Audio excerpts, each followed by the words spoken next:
नमस्कार दोस्तों, कैसे हैं आप सभी लोग। उम्मीद करती हूँ कि आप सभी लोग अच्छे हैं, स्वस्थ हैं और अपने घरों में अपने कामों में बहुत ज़्यादा व्यस्त हैं। तो दोस्तों, आप लोग इतने व्यस्त होने के बाद थोड़ा सा टाइम निकाल के हमारा वीडियो देखते हैं, जिसके लिए हम आपका बहुत बहुत धन्यवाद कहना चाहते हैं।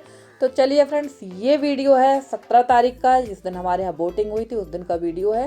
और 17 तारीख को ही सारे लोग जा चुके थे, क्योंकि वोटिंग भी करना थी उन लोगों के नाम यहाँ पर नहीं है। मतलब हमारी देवरानी जेठानी जहाँ पर रहती ना, वहाँ पर उनका वोटर लिस्ट में नाम है, तो उनको जाना भी था। और 6-7 दिन हो भी गया था घर को छोड़े, बच्चों की पढ़ाई वगैरह सारी चीज़ें थी। तो चलिए, बरसी का काम तो हमारा बहुत अच्छी तरह से हो गया और इस काम की काफ़ी ज़्यादा टेंशन थी। तो सारा काम हमारा बहुत अच्छी तरह से विधिवत रीति रिवाज के साथ हो चुका है। और सबके जाते ही मैं आ गई थी, सबको छोड़कर आने के बाद ना मन अच्छा नहीं था, बहुत रोना भी आया हम लोग को। और उनके जाते ही मैं आकर सो गई थी, क्योंकि सिर में बहुत ज़्यादा दर्द हो रहा था। और जब मैं सोकर उठी थी तो लगभग टाइम हो गया था 5:15 का, काफ़ी ज़्यादा नींद आ गई। और इसी चक्कर में ना, सिर दर्द के चक्कर में और सोने के चक्कर में वोट डालने भी नहीं गई। तो हमारे यहाँ इस बार मतलब जब से मैं वोट डाल रही हूँ तब से पहली बार ऐसा हुआ कि मैं वोटिंग करने नहीं गई हूँ। मैंने कहा चलो कोई बात नहीं, अब जब तबीयत ही ठीक नहीं है तो क्या कर सकते हो, घंटों लाइन में खड़े रहना पड़ता तबीयत ठीक ना होने की वजह से, वरना हर बार तो जाते ही हैं। तो चलिए, ये सारे बर्तन सूख चुके हैं और ये बर्तन रख देते हैं ऊपर, क्योंकि ये गीले थे तो मैं देवरानी ने रख दिए थे नीचे। अब ये सूख गए तो इनको उठा के रख देते हैं। और सबके जाने के बाद ना मन काफ़ी भारी सा हो गया था, मन नहीं लग रहा था। तो मैंने सोचा चलो अपने आप को व्यस्त कर लेते हैं काम में व्यस्त कर लो ना, तो थोड़ा सा मन बहल जाता है। अब मन तो लगाना ही पड़ेगा, क्योंकि कौन कितने दिन तक किसके पास रहता है। तो चलिए फटाफट से ये सारा सामान सेट कर देते हैं। और फ्रेंड्स, हमारी एक प्यारी सी सब्सक्राइबर है जिन्होंने पूछा था कि दीदी आपके यहाँ जो है पानी की बहुत ज़्यादा दिक्कत है, फिर आप लोगों ने इतने सारे लोगों के लिए पानी कैसे मैनेज किया था। तो मुझे बहुत अच्छा लगा कि आप इतनी बारीकी से हमारे वीडियोस देखती हैं और आपने इतना अच्छा क्वेश्चन किया। तो सिस्टर जी, जब हमारे यहाँ बड़े बड़े काम होते हैं ना, तो हम लोग टैंकर बुलवाते हैं पानी के। तो पानी के टैंकर से ही सारा काम हम लोगों का होता है।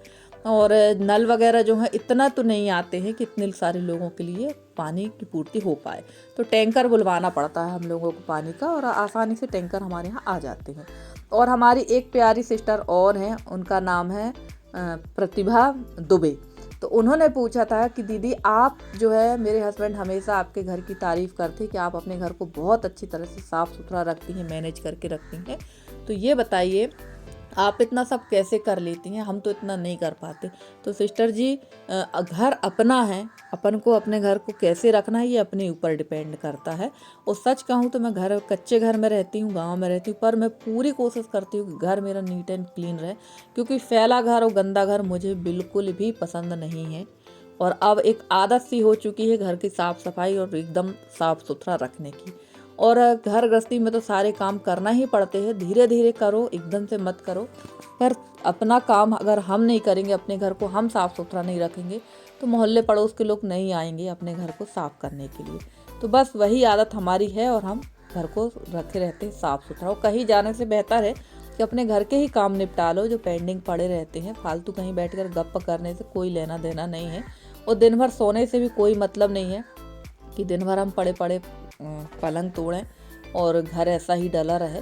तो अपने आप को जितना व्यस्त रखोगे आप ना, उतने सब चीज़ों से, तनाव से, टेंशन से और पंचायत से बहुत दूर रहोगे। तो चलिए, यहाँ पर ये बेड शीट भी लगा दी मैंने, और यहाँ पर लगा दिया है ये चादर, तकिया वगैरह, सॉरी कवर, पिलो कवर। तो यहाँ पर ये व्यवस्थित करके चलते हैं अगले वाले कमरे में। तो सारा काम तो वैसे हमारा हो चुका है, बस बिस्तर वगैरह थे, क्योंकि सभी लोग थे तो तुरंत में तो ये रख नहीं सकते थे। सबके जाने के बाद जो बिस्तर एक्स्ट्रा थे वो मैंने डाल दिए हैं ट्रंक में। वैसे तो मुझे धूप दिखाना थी, पर अभी मैंने धूप नहीं दिखाई है, क्योंकि धूप बहुत धीमी भी हो रही है और दिन बहुत ज़्यादा छोटे हो रहे हैं। खाना में ही पूरा दिन निकल जाता है। तो चलिए, मैं आ गई थी दूसरे वाले रूम में, तो यहाँ पर ये सेट कर देते हैं। और इसका जो गद्दा था वो मैंने जहाँ भी आपने देखा ना, उस कमरे के पलंग में डाल दिया है, क्योंकि वो पलंग काफ़ी चौड़ा है और उसके में अगल बगल जो है लोहे की राड लगी हुई है ना, तो वो गड़ती हैं, और वो गद्दा काफ़ी मोटा, तो मैंने वहाँ पर सेट कर दिया और यहाँ पर ये 2 गद्दे डाल दिए हैं। तो अब तो घर में कोई आने वाला भी नहीं है और हम लोग 3 लोग ही हैं, तो कहाँ कहाँ सोएंगे, कितने पलंगों में करेंगे। तो ये एक्स्ट्रा में है यहाँ पर। और उसके बाद आ गई थी मैं इस वाले रूम में, क्योंकि यहाँ भी काफ़ी सारे कपड़े पड़े हुए थे, तो ये सारा सेट कर देते हैं। और काफ़ी टाइम भी हो रहा था, और वैसे टाइम कुछ नहीं हो रहा था, लगभग शाम को 6:30 पौने 7 का टाइम था। घड़ी का टाइम कम था, पर जो बाहर का टाइम था वो देखने में बहुत ज़्यादा लग रहा था। और दिन तो लगभग 5 बजे तो डूब ही जाता है इस समय। और अभी लगभग 1-1.5 महीने ऐसे ही रहेगी स्थिति। 25 दिसंबर के बाद दिन कुछ थोड़ा बड़े होने लगते हैं, और जनवरी मतलब संक्रांति के बाद काफ़ी बड़े दिन होने लगते हैं। और ये जो गमछा थे ये आए थे पंडितों के दान के लिए, तो ये बच चुके हैं, इनको रख देते हैं यहाँ जमा के। वैसे मैं सोच रही थी कि वापस कर दे, पर जेठानी जी ने उनको वापस नहीं किए, बोले रख लो, लगते रहते हैं घर में। तो हाँ, लगते तो रहते हैं, पर इतने सारे लगेंगे, अब ये कब तक यूज होंगे समझ में नहीं आ रहा। तो फिलहाल रख देते हैं, जहाँ ज़रूरत समझ में आएगी यूज कर लेंगे। और ये टावल थी एक्स्ट्रा वाली, इनको भी डाल देते हैं। काफ़ी सारे टावल, कपड़े और गमछा तो ढेर भर के हो गए हैं, ये तो थोड़े से ही है, बाकी तो पूरा एक ट्रंक इन्हीं से भरा हुआ है घर पे। और ये सारा सामान धीरे धीरे रख देते हैं। और ये देवरानी की एक बहुत गंदी आदत है हमारी, इनको जो कपड़े वगैरह मिलते हैं ना वो लेकर नहीं जाती, वो सब यही छोड़ छाड़ के भाग लेती हैं। कई बार इनसे बोला, और ये फिर अपने जो कपड़े इनको मिले थे मतलब देवर जी को, वो छोड़ के चली गई हैं। और ये गमछा काफ़ी बड़ा है, काफ़ी अच्छा है, तो इसको रख देते हैं ऊपर, लगता ही रहता है। और धोती वगैरह भी हैं। तो इसी तरह से ये सारी चीज़ें व्यवस्थित करना पड़ती हैं, और हम नहीं करेंगे तो कौन करेगा ये सारे काम। और छोटी छोटी चीज़ों को बड़ा ध्यान से देख कर रखना पड़ता है, क्योंकि अब घर में कोई है नहीं। पहले सासू माँ थी तो वो काफ़ी चीज़ों में हेल्प कर देती थी, अब तो जो भी करना है, सुई से लेकर कहना चाहिए जहाज भी है ना, तो वो मुझे ही व्यवस्थित रखना है, और मुझे ही उस चीज़ का ध्यान देना है। क्योंकि घर के अंदर की जितनी चीज़ें हैं ना, हम हाउसवाइफ को ही करना पड़ता है। लापरवाही से काम तो चलने वाला नहीं है, लापरवाही से और घर में विवाद की स्थिति ही बनती है, हर घर में यही होता है। तो बेहतर है कि हम अपने काम को व्यवस्थित तरीके से ही करना सीख जाएं। तो चलिए, वहाँ सारे कमरे एकदम टिप टॉप हो चुके हैं, और आ गई थी मैं रसोई में, क्योंकि अब बनाना है खाना। टाइम काफ़ी हो रहा था, धीरे धीरे लगभग 8 बज चुका था। और बर्तन जो एक्स्ट्रा वाले हैं वो भी हम निकाल कर रख देंगे। और हमारी दीदी जो है किरण दीदी बोल रही थी, निधि अब तुम बिल्कुल निश्चिंत हो गई हो, तुम्हारा बहुत बड़ा काम हो गया। तो हाँ दीदी, सच कहा आपने, मेरा ना बहुत बड़ा काम हो गया बरसी का। इसकी टेंशन बहुत ज़्यादा थी हम लोगों को सभी को, और बहुत अच्छी तरह से हमारा काम निपट गया है। तो चलिए, ये बरसी वाला काम हमारा हो चुका है। अब बाकी रह गए हमारे रोज के काम, तो वो काम तो हमें करना ही है। जब तक हम लोग हैं तब तक तो काम है, और काम हम लोग क्या, हमारे बाद भी काम होंगे। तो चलिए, ये कप स्टैंड खरीदा है धनतेरस में, तो यहाँ पर सारे कप और ग्लास इसी में जमा देती हूँ। बहुत दिनों से इच्छा थी लेने की, तो आज ले ही ली। और जब मैं सब्जी बना रही थी तो मुझे ध्यान आया कि मेरे पास ढेर सारी मूली और गाजर बची है, तो मैंने सोचा चलो इसका अचार ही बना लेते, क्योंकि मूली तो सूख जाएगी, गाजर तो 1-2 दिन चल जाएंगी।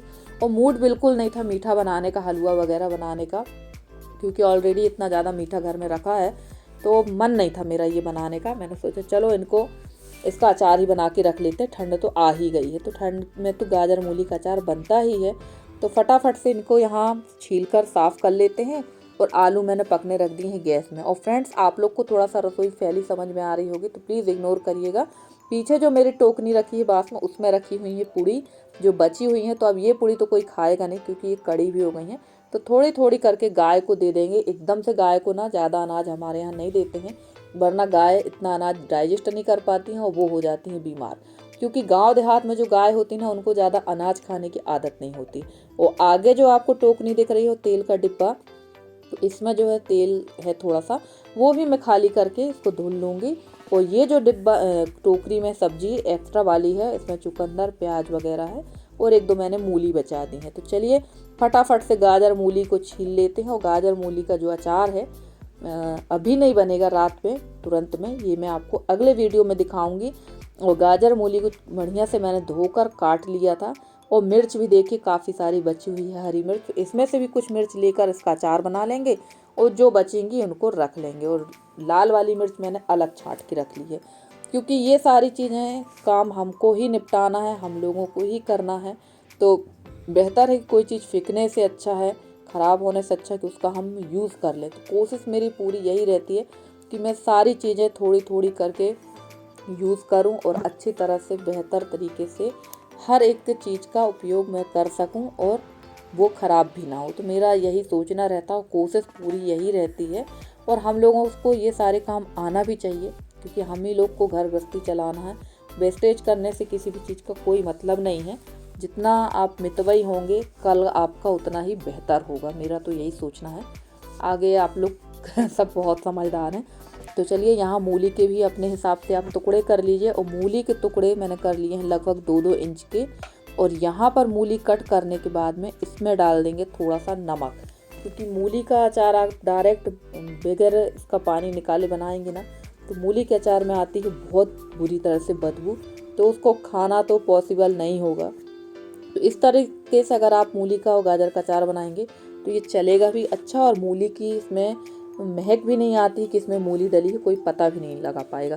तो चलिए, यहाँ मैंने दोबारा से इनको अच्छी तरह से धो लिया है। और उसके बाद में इसमें मिला देंगे मूली और गाजर में नमक, ताकि इसमें एक्स्ट्रा वाला जो पानी है वो निकल जाए। वैसे गाजर में ज़्यादा पानी नहीं रहता है, सबसे ज़्यादा पानी निकलता है मूली में। तो मूली से काफ़ी ज़्यादा पानी निकला था। और इसके बाद बनाना है खाना, क्योंकि खाना में भी काफ़ी लेट हो गया था। और हमारी एक सिस्टर बोल रही थी कि दीदी आपके यहाँ खाना पीना कितने बजे होता है। तो सिस्टर, मेरे यहाँ खाना पीना काफ़ी लेट हो जाता है। और आज से खाना पीना लेट नहीं हो रहा, खाना पीना मेरे यहाँ हमेशा से लेट होता रहा है। क्योंकि जब मेरे सास ससुर थे और मेरे देवा जी, अब हम लोग यहीं रहते थे, तब भी हमारा खाना पीना लगभग 10 बजे ही होता था, क्योंकि ये लोग दोनों रात को लेट आते थे और खाना पीना हमारे यहाँ काफ़ी लेट होता था। और आज भी वही स्थिति है। और वैसे लेट इसलिए हो जाता है क्योंकि थोड़ा सा ना मैं आलस कर जाती हूँ, शाम टाइम लेट जाती हूँ, तो थोड़ा देर हो ही जाती है खाना बनाने में। और बना भी दूँगी तो कोई खाएगा नहीं। तो चलिए, मूली में मैंने अच्छी तरह से नमक मिला के रख दिया था। और जैसे ही इसमें नमक मिलाया ना, पानी इससे निकलने लगा था मूली से। और गाजर में भी यही स्थिति करते हैं, गाजर में भी नमक मिला के रख देते हैं, तो काफ़ी अच्छा पानी, इससे अच्छा खासा पानी निकल जाएगा। तो चलिए, इनको रख देंगे रात भर के लिए, ताकि इससे पानी अच्छा निकल जाए और एक अच्छा सा अचार तैयार हो।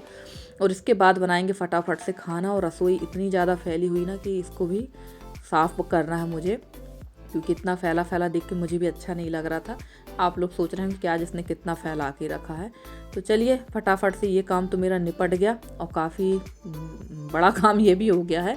और आलू मेरे पक चुके थे, तो यहाँ बना लूँगी मैं आलू की सब्ज़ी, चावल और रोटी। तो चावल सबसे लास्ट में चढ़ाएंगे, क्योंकि चावल गर्म ही अच्छा लगता है। और यहाँ पर पहले बना लेंगे सब्ज़ी। और खाने में काफ़ी ज़्यादा लेट हो गया था।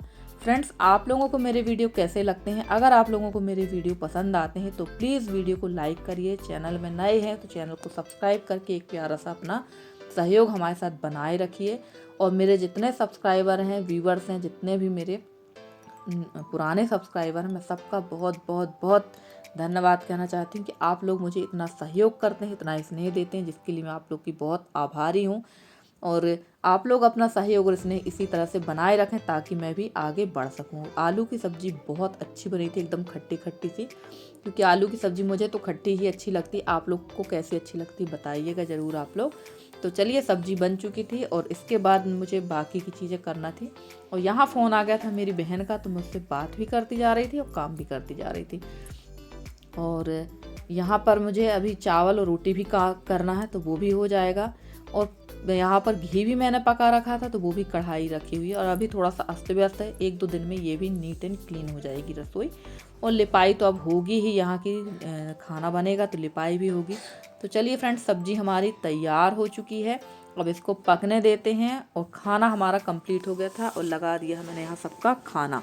तो चलिए, थाली हमारी तैयार हो गई है। आइए आप लोग भी खाइए खाना।